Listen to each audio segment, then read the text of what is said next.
I got into wood basically to begin with because I didn't like the toys that were on the market for my kids.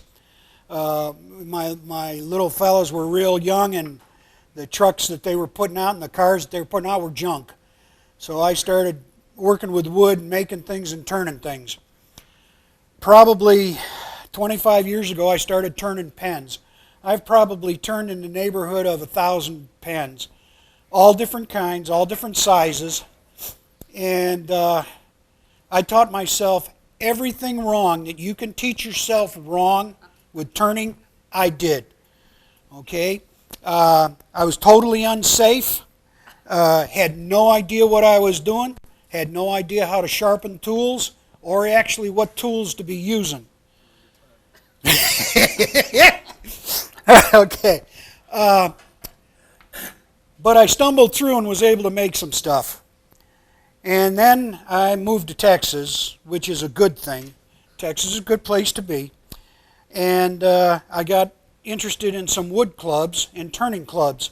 And of all folks, I met up with John Horn at Woodcraft. And John started trying to teach me how to do things the right way. And so anything that I do wrong now, you can blame on John Horn, okay? No. Anybody who's just starting out turning, I highly suggest you either use the mentor program that we have with our people here. They're fabulous.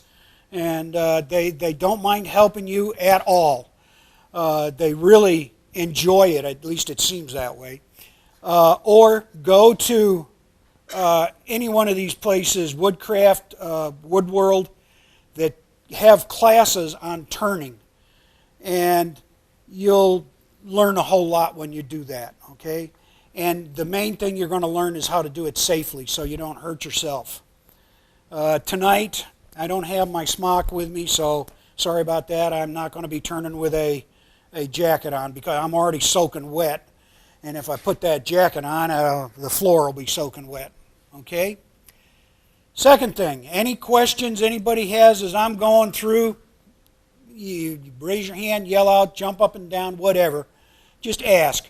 I do not profess to know everything. And if I don't know, I'll simply say I don't know, and we can ask one of the other fellas here. Okay. What I'm going to do tonight is I'm going to cover some of the tools that you need more than anything else to turn pens, to turn small little items. You don't have to be able to turn a beautiful bowl like John Beasley did over there. You can make out some real pretty little stuff. And you can make some things that are great for Christmas presents. You can make some things that are great to sell.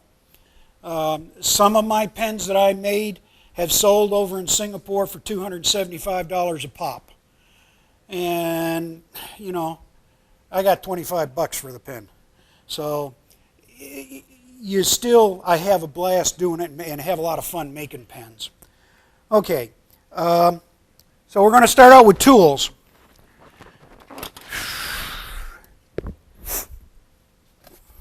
First thing, either make or go. I went by Up and Smoke, and they have all kinds of cigar boxes and pipe tobacco boxes that they sell. Get a few of them. They sell them for $1 a pop. You're going to want a box for your drills, because I don't use the drills that I use for making pens or these small items.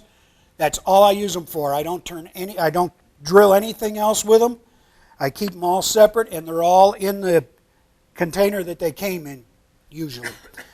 Okay, bushings.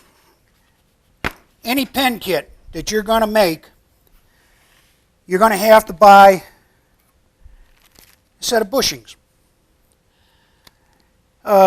You want to keep the bag that it comes in.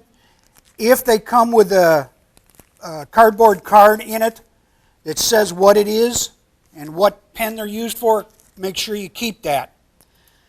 On some of these, most of the older ones that I have, yeah, wouldn't you know, can't see one. I've gone through and I put a address label on it. I write what type of pen it is and where I got it from, just so I'll always know. You can end up with a whole bunch of these things. I've got probably 50 sets all total, and you can forget which pen does what. Okay. Next thing you're going to need is a pen kit.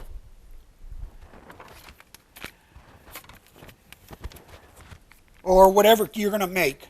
You can make seam rippers. Anybody here sew?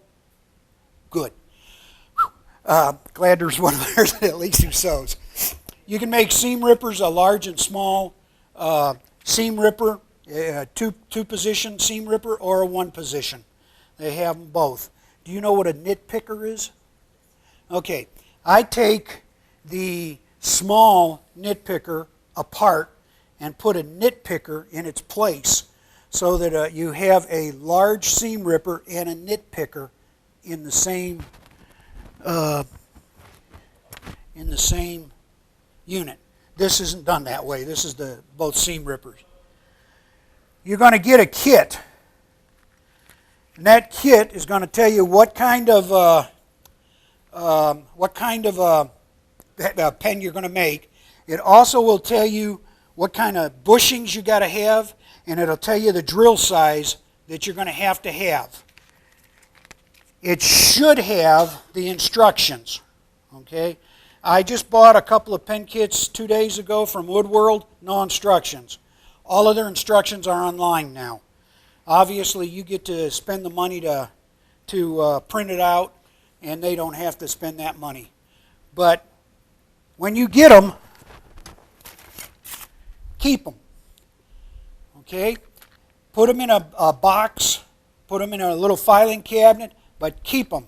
I've got probably 30 different type of pens with instructions here.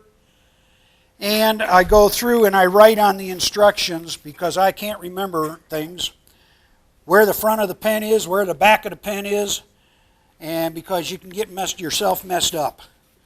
And so you want to make sure you keep the instructions. Okay. So you got your pen kit. Inside the pen kit, and this just happens to be a bolt action pen kit, you get a tube or tubes. We're going to make a Cuban cigar pen, which I happen to like, that has 2 tubes in it, okay, for 2 different sizes pieces of wood, a front piece and a back piece. This is how long your blank piece of wood has to be. You get a blank piece of wood, you drill a hole in it the proper size. In this case it's a 3/8 inch drill, and this tube will just fit inside if you're lucky. Okay?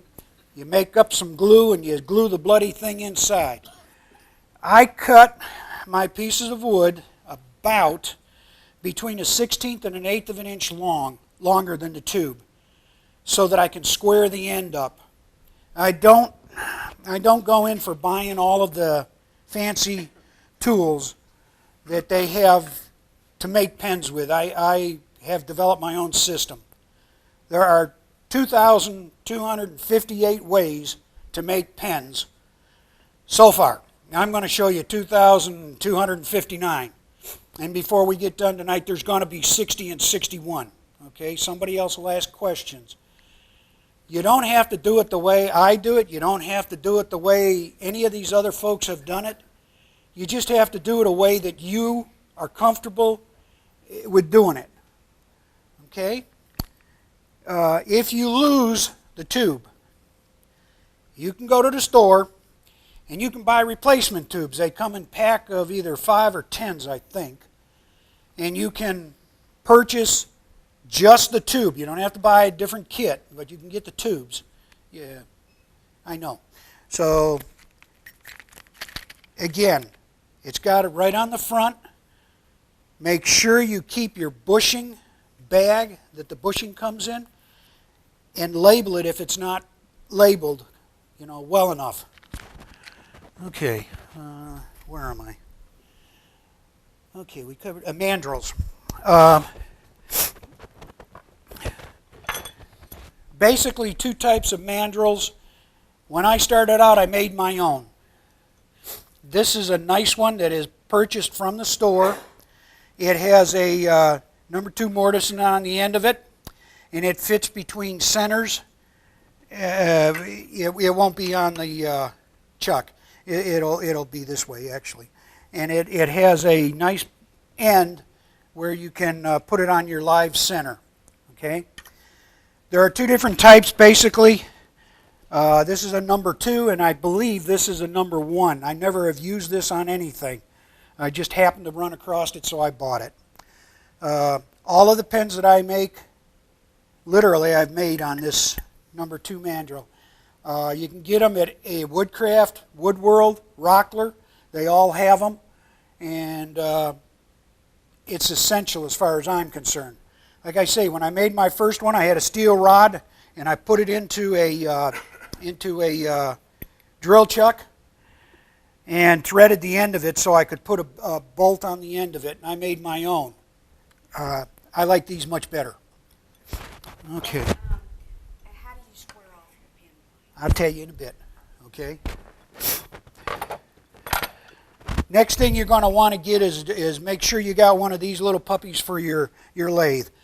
Anything I'm doing tonight on this 1642, I was doing it in my home garage and did before I came up here on a 1014, a Jet Mini 1014. Everything that I'm going to do tonight can be done on a 1014, so you don't have to have this big nice monster. You can do it on little itty bitty ones, okay? But you're going to make sure you're going to want a drill chuck. You're going to want a live center that will work in many different aspects of making pens. Okay? Handy dandy knuckle buster. You use this thing quite a bit on some of these things. I have mine and I always keep it with me. It's just one of these nice tools that I have when I'm working on a lathe. You might not need one. I've found that when I don't have a tool, I definitely need it. Okay.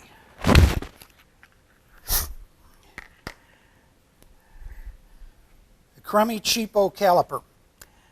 I like this thing simply because it reads in 3. Yeah, you can't turn the bloody thing on. There you go. It reads in 3 different scales. Okay. You can read it in 3 different scales. It's got inches, millimeter, and fractions. And you can also use it for depth when you want to drill something to a specific depth. And it works.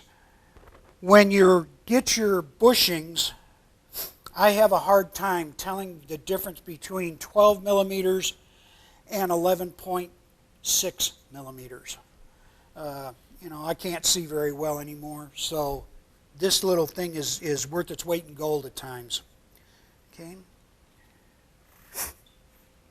And it doesn't have to be a big fancy one. Harbor Freight has them for $10. You watch on, and they have them on sale every once in a while for $10. And they've got the same basic thing, only it's black, not this grayish green. Okay, I thought I heard somebody say something. Okay.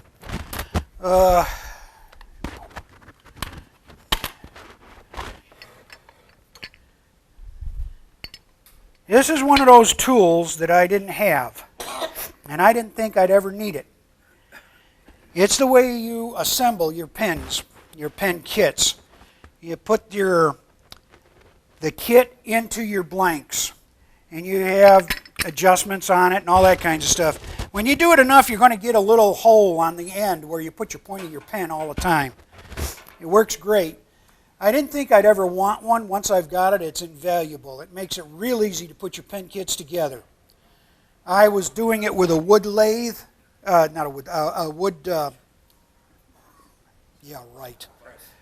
vise, thanks. Sorry. In case you haven't noticed, I'm a little bit nervous, and every once in a while I forget words. So a wood vise, and I would have my pen get crooked. With this little puppy, that doesn't happen. Or you gotta watch it, but it's real easy not to have it happen. I haven't run up against a pen kit that I couldn't put together with this thing. Okay, so you can live without it, but boy, I sure liked it, and I found it really nice. I think I got mine at Rockler. I know I've seen it at Woodcraft, and I'm sure that any of these online places have them. I'm sure they do. Drill press makes a good substitute. Yeah, yes, it will. I don't use a drill press at all. That right there goes to number 60. Okay, that's 2,260. That's just me. I don't use a drill press, and I haven't found a real need for it. If you want to use a drill press, and I know people that do, and I have, no problem with the way they work it, that's great. Just like I told you, I'm showing you what I do to make a pen. Okay, of course you're going to need your regular turning tools. I do 99.9% of my turning with a roughing gouge. John Beasley back there and John Solberg probably would say unkind words to me because I use the roughing gouge, and they have other tools that they use, and they get probably a much better finish turning than I do. You got to sand the bloody thing anyhow, and so I don't worry about putting the greatest finish on the thing to begin with. Okay? Again, it's just me. They're laughing at me already. Okay. Yeah. Next thing you're going to have to do is get wood. Can't make a kit without wood. I had this wood in my shop somewheres around 10 years. I used to make a lot of pens at the same time, and they were charging me $4 for a blank, and their blanks are usually 5 inches long, or maybe just a scotch over 5 inches long, and you can get your Cuban cigar pens, you can get both pieces out of that 5 inches. But I'm cheap, frugal, that's a better word, frugal. You go and you can buy pieces of wood like this for a very reasonable price, like 20, 25 bucks, and you got enough that you can make 30, 40, 50 pens out of this. You just have to rip it on your table saw or on your bandsaw, and if you haven't got one of them, you walk over to your neighbor and say, "Can I rip some wood on your saw?"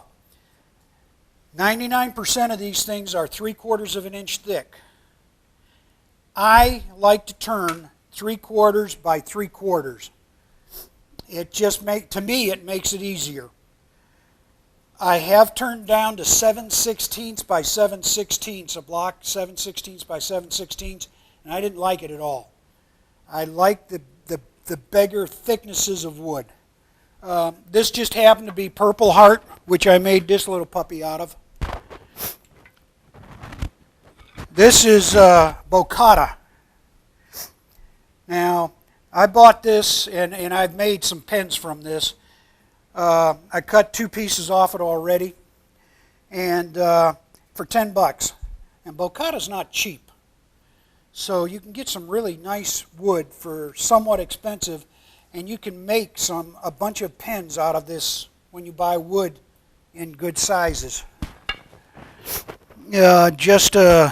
This was Paduke, and I don't know why I liked Paduke for a while, but I made orange pens and had some orange pens.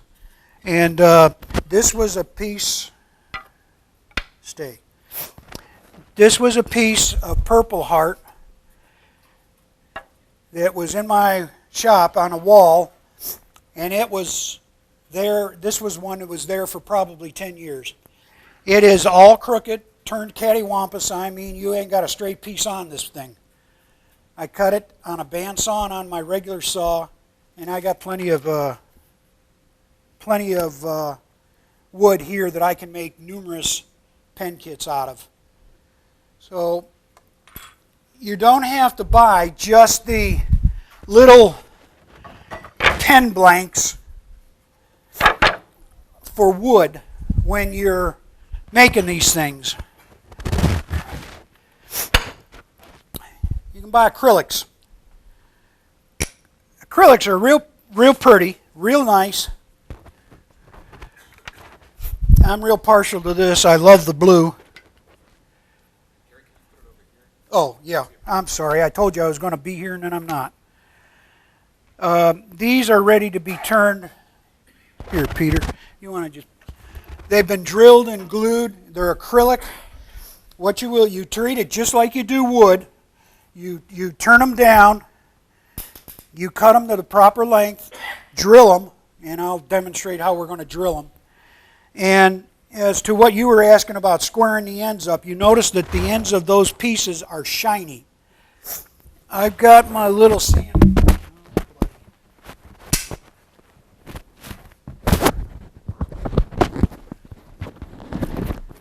Okay, there we go. I got a little sander over here that's got a 5-inch disc on it. It's got a 90-degree so what was it? Miter gauge. Thank you. A 90-degree miter gauge. I touched the, when I said I cut them a 1/16 to an 1/8 of an inch long, I take that and touch it up against the sanding disc until you see the ends of the brass tube get real shiny. And you can hear it and you can see it. And probably 99% I have absolutely no trouble with squaring the ends of the tubes. Every once in a while somehow something gets screwed up and I don't know what I was doing that day, or I dropped that little miter gauge and I didn't square it back up, and it happens. I don't even own one of those end trimmers that they have that they talk about. I don't even own one of them. Never had any need for it. Okay, some of the other tools you're going to want. Wax paper. We'll demonstrate why. These little puppies, as long as you don't hit the striking piece, are one of the best little tools you're going to find. You mix your glue with it, and you turn it around and you scrape with the other end if you have a problem. Okay? For the longest time, I would make up epoxy and glue my tube inside the wood, and I'd push that tube or twist that tube into the wood. Guess what? The inside of the tube gets coated with glue as well. Well, now I have a trick where I don't do that anymore. And I used to use these to clean it out, but I still use these to mix up my glue and to put the glue in the tubes. You'd use generally 3 matches per kit, if you worry about that, things like that. Okay. If you want to burn anything, you make this. When I do the bowls, most of my bowls I do burning on, some type of burning. I do the same on a bunch of pens, and I just took a piece of wire and wrapped it around these things, and I just put it down and burn it. I don't worry about any of the fancy things that you can get or any fancy wires. It does the job, so why worry about getting something fancy? Okay? Yes? Another thing you can do there is to go to big box stores like Home Depot and Lowe's and get Formica samples. Yeah, I was just going to mention that. Thank you. Peter, where are you, Peter? Oh, yeah, right here.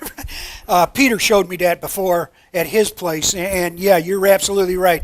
You take that little piece of Formica, which is, it's a little bit over a 1/16, I think, and you hold it into that groove that you've cut, and it burns very nicely. It does, very nicely.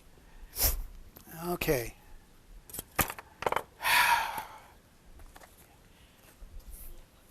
Sanding paper. You watch and you can find this stuff on sale. All of the stores, Rockler, Woodcraft, Woodworld, all have it. And you can get it on sale. Now, if you don't get it on sale, it's a tad expensive.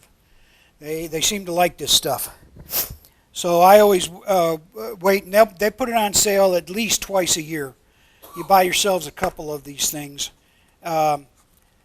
John Solberg gave me a piece of sanding paper, which I can't find now. Don't know what I did with it.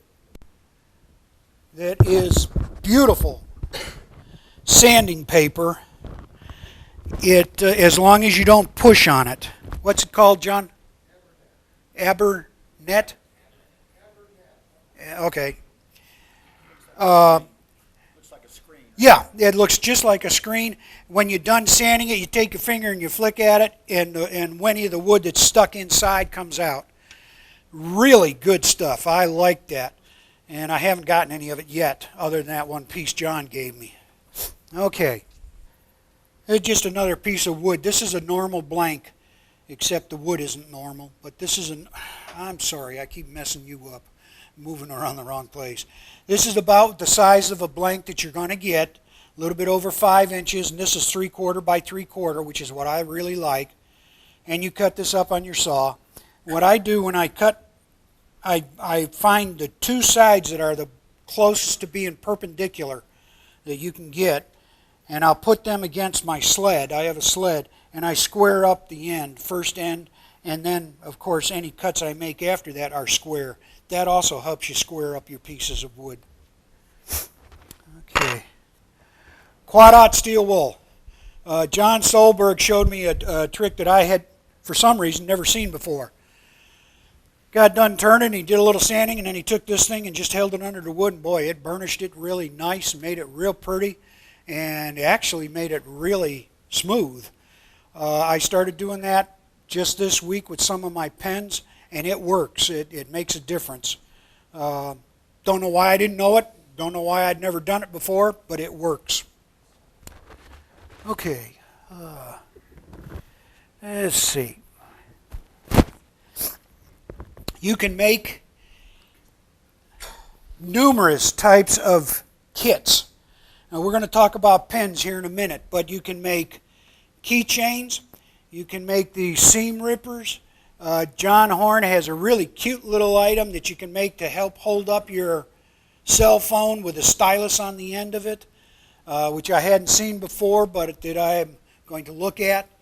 Ice cream scoops, cheese cutters, just all different kinds of things that you can make. Bottle stoppers. I don't happen to drink. I just never learned how. Most people like wine or whatever. Making bottle stoppers is just simple as pie. And it doesn't take but a scrap of a piece of wood. A friend of mine just cut up a whole bunch of Bolivian rosewood, which, if I remember right, you can't import into this country anymore. And but he had a whole bunch of scraps, and so he gave me both Honduras rosewood and Bolivian rosewood, and you can make beautiful wine stoppers out of them. They take on just a great color.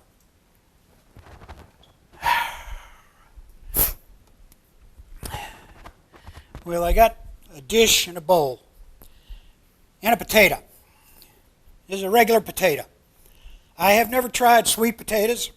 I've never tried any other kind of potatoes. Regular old potato. This is one of the few places where you're going to come and you can get a show and have a meal afterwards. But you're going to use this later, and I'll show you how when you're doing your glue up. Again, this is something that I didn't know for the longest time. Why I didn't know it, I don't know. But a potato is going to be a big help when you're gluing stuff up together. That's, I think it was 35 cents. No, you don't even have to boil it. Afterwards you can. Yeah. Okay.